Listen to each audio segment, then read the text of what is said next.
سائے ذرا گہرے ہوئے تو قاسم گھوڑے کی پشت پر سوار ہو کر انجیر کے درختوں کی اوٹ میں غائب ہو گیا۔ اس نے اپنے گھوڑے کو اپنائے باسفورس کے ساحل کے نزدیک رکھا اور رومیلی حصار کی جانب رخ کر کے گھوڑے کو سرپٹ چھوڑ دیا۔ اگلے ہی لمحے گھوڑا ہوا میں اڑ رہا تھا۔ رومیلی حصار یہاں سے کافی فاصلے پر تعمیر ہو رہا تھا، جبکہ قاسم کم سے کم وقت میں مصلح الدین آغا تک اپنی بات پہنچا کر واپس بستی میں آنا چاہتا تھا۔ اس نے اس طرف روانہ ہونے سے پہلے روزی سے اس طرف کا راستہ معلوم کر لیا تھا۔ اسے معلوم تھا کہ راستے میں یونانی سپاہیوں کے ساتھ مٹ بھیڑ ہونے کا اندیشہ بھی ہے۔ وہ پوری طرح تیار ہو کر نکلا تھا اور اب گھوڑے کی گردن پر جھکا تیز ہوا کا سامنا کر رہا تھا، جو گھوڑے کے سرپٹ دوڑانے سے اسے الگ کر رہی تھی۔ اپنے اندازے کے مطابق جب وہ بخیر و عافیت رومیلی حصار کے علاقے میں پہنچ گیا تو اس نے گھوڑے کی باگیں کھینچ لی۔ اسے یقین تھا کہ یہیں کہیں عثمانی فوج کے ترک سپاہی کسی ہوشیار چیتے کی طرح چوکنے پہرا دے رہے ہوں گے۔ اب وہ گھوڑے کی دلکی چال سے آگے بڑھنے لگا۔ اسے اندازہ تھا کہ یہیں کہیں جنگی قلعہ رومیلی حصار کی تعمیر ہو رہی ہے، لیکن رات کی تاریکی میں وہ اپنی آنکھوں سے تو یہ ملاحظہ نہیں کر سکتا تھا۔ چنانچہ وہ محتاط انداز سے آگے بڑھنے لگا۔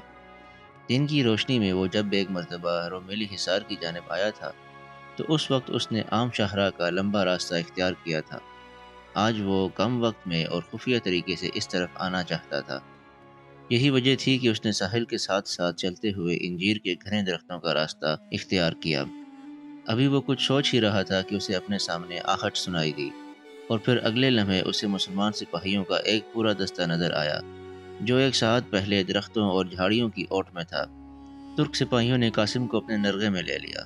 ان کے ہاتھوں میں ننگی تلواریں تھیں اور وہ گھیرا تنگ کرتے ہوئے قاسم کے نزدیک آ گئے۔ قاسم نے اپنا چہرہ ایک رومال سے چھپا رکھا تھا اور اپنی تلوار نکالے بغیر ترک سپاہیوں کے سردار کو دیکھ رہا تھا۔ کچھ دیر بعد قاسم نے بولنے میں پہل کی۔ السلام علیکم ورحمۃ اللہ وبرکاتہ۔ الحمدللہ، میں مسلمان سپاہیوں میں ہوں۔ آپ لوگ مجھے انجینئر مصلح الدین آغا سے ملوا دیجیے۔ قاسم کے الفاظ سے دستے کے سوار چونکے، اور پھر سردار نے آگے بڑھ کر قاسم سے سوال کیا، تم کون ہو اور مصلح الدین آغا سے تمہیں کیا کام ہے؟ قاسم کو ایسے لگا جیسے وہ شخص خود مصلح الدین آغا ہی ہے۔ قاسم ادرنا میں اس سے مل چکا تھا اور سلطان کے دربار میں بھی وہ دونوں اکٹھے ہوتے رہتے تھے۔ قاسم نے پھر بھی اپنے چہرے سے کپڑا نہ ہٹایا، بلکہ مصلح الدین آغا سے کہا، میں آپ کا دوست ہوں اور ایک اہم پیغام آپ تک پہنچانے کے لیے آیا ہوں۔ آپ مجھے پہچانتے ہیں، لیکن میں اپنا چہرہ آپ کو علیحدگی میں دکھاؤں گا۔ مصلح الدین کے کانوں کو قاسم کی آواز مانوس محسوس ہوئی، لیکن وہ اسے پہچان نہ سکا۔ اس نے اپنے سپاہیوں کو ایک طرف ہو جانے کا اشارہ کیا اور ترک سپاہی ایک طرف ہو کر کھڑے ہو گئے۔ قاسم نے مصلح الدین کے سامنے اپنے چہرے سے رومال ہٹاتے ہوئے کہا، اچھا ہوا آپ مجھے یہی مل گئے۔ سلطان تک ایک پیغام پہنچانا بہت ضروری تھا اور میرے پاس آپ کے سوا کوئی ذریعہ نہ تھا۔ مصلح الدین قاسم کو پہچان چکا تھا۔ اس نے خوشی سے چیختے ہوئے قاسم کا نام لینا چاہا، لیکن قاسم نے اپنے ہونٹوں پر انگلی رکھ کر اسے خاموش رہنے کا اشارہ کیا اور کہا، میرے پاس وقت بہت کم ہے۔ آپ میرے کام کی نوعیت سمجھتے ہیں۔ میں ابھی اسی وقت یہاں سے لوٹ جاؤں گا۔ آپ سلطان تک یہ پیغام پہنچا دیجیے کہ عیسائیوں کے دونوں بڑے فرقوں میں اتحاد ہو چکا ہے اور پاپائے روم قسطنطنیہ کی امداد کرنے پر آمادہ دکھائی دیتا ہے، لہٰذا مغربی یورپ کی جانب سے چوکنا رہنے کی ضرورت ہے۔ مصلح الدین نے قاسم کا پیغام غور سے سنا اور سلطان تک پہنچانے کا وعدہ بھی کیا۔ اب قاسم کے لیے مزید وہاں رکنا غیر ضروری تھا۔ وہ فی الفور واپس جانا چاہتا تھا۔ چنانچہ اس نے مصلح الدین سے اجازت لی اور جس طرف سے آیا تھا اسی طرف کی تاریکیوں میں روپوش ہوتا چلا گیا۔ مصلح الدین اور اس کے سپاہی اپنی اپنی جگہ ششتر کھڑے اندھیری رات کے اس مسافر کو اپنے سنسان راستوں پر جاتا ہوا دیکھتے رہے۔ قاسم جس رفتار سے آیا تھا اسی رفتار سے واپس اڑا چلا جا رہا تھا کہ اسے ایک دم اپنے گھوڑے کی باگیں کھینچنی پڑ گئیں۔ اس کے سامنے اچانک یونانی سپاہیوں کا ایک دستہ جو صرف 5 افراد پر مشتمل تھا اس کا راستہ روکے کھڑا تھا۔ یونانی سپاہیوں کے ہاتھوں میں تیز دھار ننگی تلواریں چمک رہی تھیں اور وہ قاسم کے راستے میں صف باندھے کھڑے تھے۔ اب قاسم کے لیے بھاگنے کی کوئی سبیل نہ تھی۔ چنانچہ اس نے ایک طویل سانس لی اور اپنی تلوار نیام سے باہر نکال لی۔ ان 5 سواروں میں سے بائیں طرف کھڑے لمبے تڑنگے یونانی سپاہی نے گرجدار آواز میں قاسم سے پوچھا، کون ہو تم اور اس وقت کہاں سے آ رہے ہو؟ قاسم ایک راہب کی حیثیت سے ان لوگوں کے سامنے اپنا آپ ظاہر نہ کرنا چاہتا تھا، چنانچہ اس نے مچھیروں جیسا لہجہ اختیار کرتے ہوئے جواب دیا، میں چھیرا ہوں جناب، اپنا ایک خنجر ڈھونڈنے کے لیے گیا تھا، ڈھونڈتے ڈھونڈتے رات ہو گئی لیکن وہ نہیں ملا، اب واپس اپنی بستی میں جا رہا ہوں۔ اس جھوٹ سے قاسم کی بات نہ بنی کیونکہ ایک یونانی سپاہی اسے پہچان چکا تھا۔ اس کے آسانی سے پہچان لینے کی وجہ تو یہ تھی کہ اس نے آج صبح ہی مقرون کے ہمراہ اس لباس والے راہب کو دیکھا تھا۔ چنانچہ اس سپاہی نے تلوار لہراتے ہوئے انتہائی غصے سے کہا، تم جھوٹ بکتے ہو، میں تمہیں پہچان چکا ہوں، تم مچھیرے نہیں، وہی رومی راہب ہو جسے آج ہمارے سالار نے خبردار کیا تھا۔ تمہیں ہمارے ساتھ چلنا ہوگا، تم اپنے آپ کو حراست میں سمجھو۔ اب قاسم نے خود کو چوہے دان میں پھنسا ہوا محسوس کیا، اس کا پول کھل چکا تھا اور مقرون کے پاس پہنچ کر اس کے مارے جانے کے 100% مواقع تھے۔ چنانچہ قاسم نے اپنی تلوار لہرائی اور ان پانچوں پر بیک وقت حملہ کر دیا۔ بہت دن ہو گئے تھے اسے اپنے بازوؤں کی قوت آزمانے کا موقع نہیں ملا تھا۔ اس نے بھوکے شیر کی طرح یونانی سپاہیوں پر حملہ کیا اور تعداد کی پرواہ کیے بغیر پے در پے تابڑ توڑ وار کرتا چلا گیا۔ اس کی تلوار دشمن کی تلواروں پر برس رہی تھی۔ رات کی تاریکی میں تلواریں آپس میں ٹکراتی تو ننھی ننھی چنگاریاں فضا میں بکھر جاتی۔ قاسم کے 2-4 ہاتھ دیکھتے ہی یونانی سپاہیوں کو اس کی مہارت اور قوت بازو کا اندازہ ہو گیا۔ وہ اسے گھیرے میں لینے کی کوشش کر رہے تھے لیکن انہیں مسلسل شرمناک ناکامی کا سامنا کرنا پڑ رہا تھا، اور پھر قاسم کی تلوار سے بیک وقت 2 سپاہی کٹ کر گرے تو ان کے گھوڑے بتک کر بھاگ کھڑے ہوئے۔ اپنے 2 سپاہی گرتے دیکھ کر باقی 3 بھی ہمت ہار گئے، لیکن اب قاسم ان میں سے کسی کو بھی زندہ چھوڑنا نہیں چاہتا تھا۔ یہ لوگ قاسم کی اصلیت جان چکے تھے اور اس لیے اس نے تہیہ کر لیا تھا کہ وہ ان سب کو جہنم واصل کر کے بستی میں لوٹے گا۔ قاسم کی تلوار ایک تیسرے سپاہی کے سر پر ایسی پڑی کہ اس کے وجود کو 2 برابر حصوں میں کاٹ ڈالا۔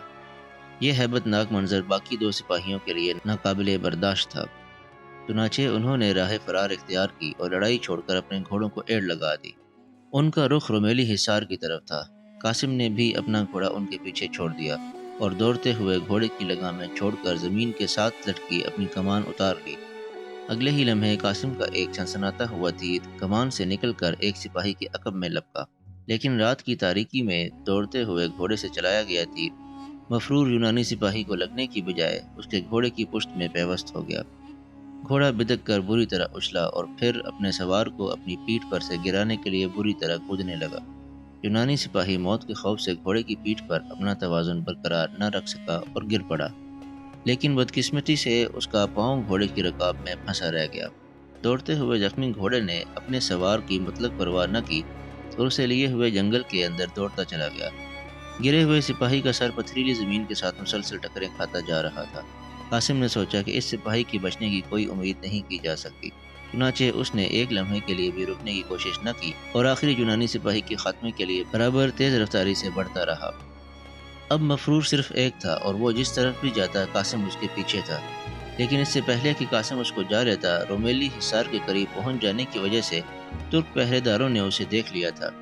پہرے داروں کا ایک پورا دستہ اس کے راستے میں حائل ہو چکا تھا۔ یونانی سپاہی نے اپنے آپ کو چاروں طرف سے گھرے ہوئے دیکھا تو فوراً اپنی تلوار پھینک دی اور زندگی کی بھیک مانگنے کے لیے گڑ گڑانے لگا۔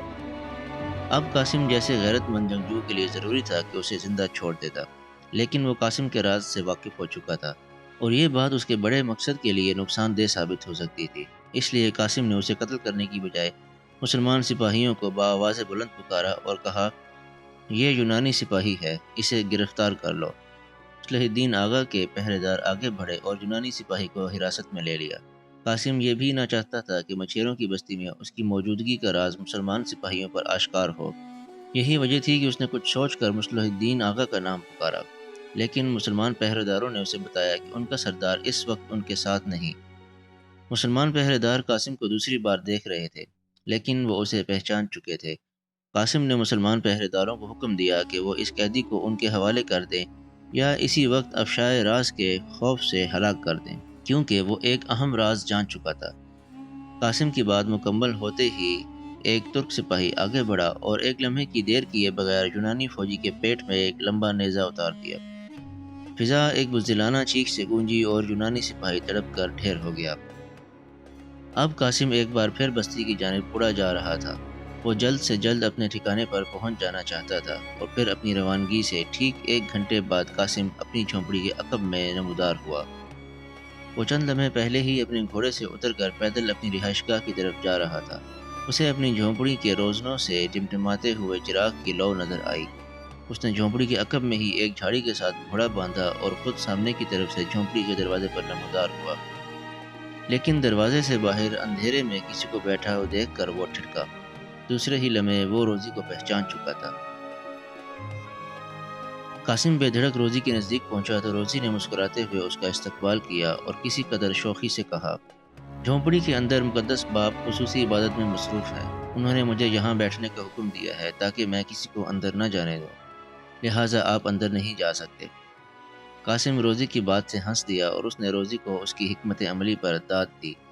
پھر اس نے روزی کو بتایا کہ عقب میں گھوڑا بندھا ہے جسے فوراً بستی کے استبل میں باندھنا ضروری ہے۔ روزی فوراً حکم کی تعمیل کے لیے چلی گئی اور قاسم نے روزی کی غیر موجودگی سے فائدہ اٹھانے کے لیے فی الفور جھونپڑی میں لباس بدلنا شروع کر دیا، کیونکہ لڑائی کے وقت اس کا لباس پھٹ بھی چکا تھا اور اس پر جگہ جگہ خون کے قطرے بھی نظر آتے تھے۔ کچھ دیر بعد قاسم لباس بدل چکا تھا، لیکن اس سے پہلے کہ وہ چہرے پر لگے سپاہیوں کے خون کے قطرے صاف کرتا، روزی ایک دم جھونپڑی میں داخل ہوئی اور قاسم سے کہنے لگی، آپ کے پیچھے ایک بار بابا نے آپ کے بارے میں پوچھا اور ایک بار وہ بدذات باکو آپ سے ملنے کے لیے آیا، لیکن میں نے دونوں کو مطمئن کر کے ٹال دیا۔ باکو؟ کون باکو؟ لیکن روزی قاسم کی بات کا جواب دینے کی بجائے اپنی بھویں سکیڑے اور ماتھے پر شکنیں ڈالے قاسم کے چہرے کو دیکھ رہی تھی۔ یہ کیا ہے؟ آپ کے چہرے پر خون لگا ہے۔ کیوں؟ کیا ہوا؟ کیا آپ زخمی تو نہیں؟ قاسم سٹپٹا گیا اور تیزی کے ساتھ اپنی آستین سے چہرہ صاف کرنے لگا۔ اس نے کہا، نہیں، مجھے کوئی زخم نہیں، بس راستے میں کچھ ڈاکوؤں نے مجھ پر حملہ کر دیا تھا اور ان کے ساتھ تھوڑی سی مٹ بھیڑ ہو گئی۔ قاسم کوئی اور بہانہ بنانا نہیں چاہتا تھا، کیونکہ اسے معلوم تھا کہ صبح ہوتے ہی یونانی سپاہیوں کے قتل کی خبر جنگل کی آگ کی طرح پورے علاقے میں پھیل جائے گی۔ روزی متحیر نگاہوں کے ساتھ قاسم کو ٹکٹکی باندھے دیکھی جا رہی تھی۔ قاسم روزی کے انداز سے گھبرایا اور اس نے عجلت میں روزی کی کمزوری کا فائدہ حاصل کرنے کے لیے اس سے کہا، روزی، تم اس قدر حسین ہو کہ تمہیں دیکھ کر مجھے اپنی راہبانہ زندگی پر پچھتاوا ہونے لگتا ہے۔ کاش کہ میں راہب نہ ہوتا اور ایک عام انسان ہوتا۔ قاسم کے لہجے کی حسرت ناکی دیکھ کر روزی کو سب کچھ بھول گیا اور وہ اس نوجوان عرب کی گہری آنکھوں میں ڈوبتی چلی گئی۔